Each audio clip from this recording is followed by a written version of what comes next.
Welcome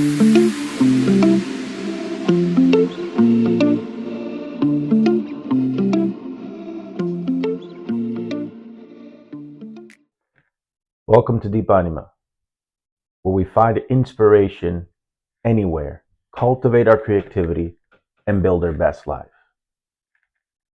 I would like to talk to you about learning how to ask for what you want.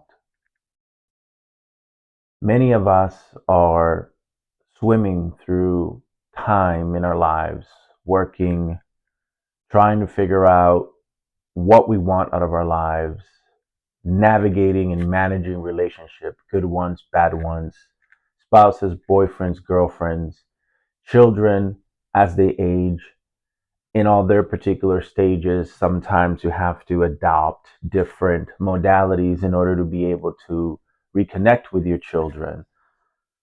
We're not even going to begin to talk about romantic relationships, whether it's a situationship, a one night stand, a 2 year marriage, a 5 year marriage, an affair, whatever it may be.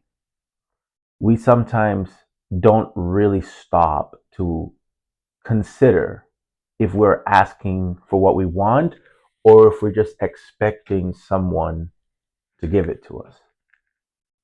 A lot of this, I think, is because we don't want to take accountability for what we want, right? If I ask you directly what I want, I run the risk of you saying no, or you simply not being able to give me what I want. And then where do we go from there? So we choose, or we lean more on this kind of limbo state. And like I said, we kind of end up just swimming, immersed in this world that we've created with no solid ground to walk on.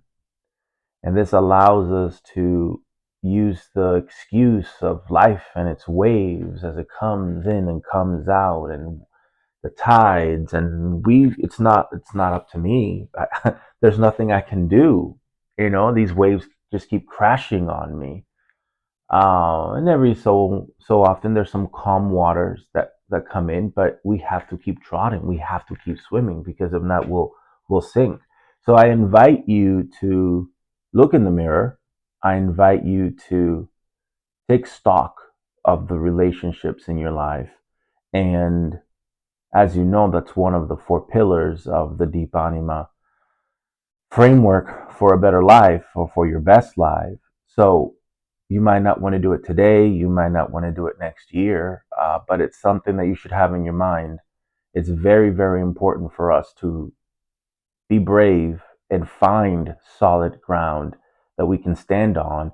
And regardless of what that situation looks like, that is where we can then begin to actually build, and not be in a continuous situation of liquidity and not solid footing for our lives.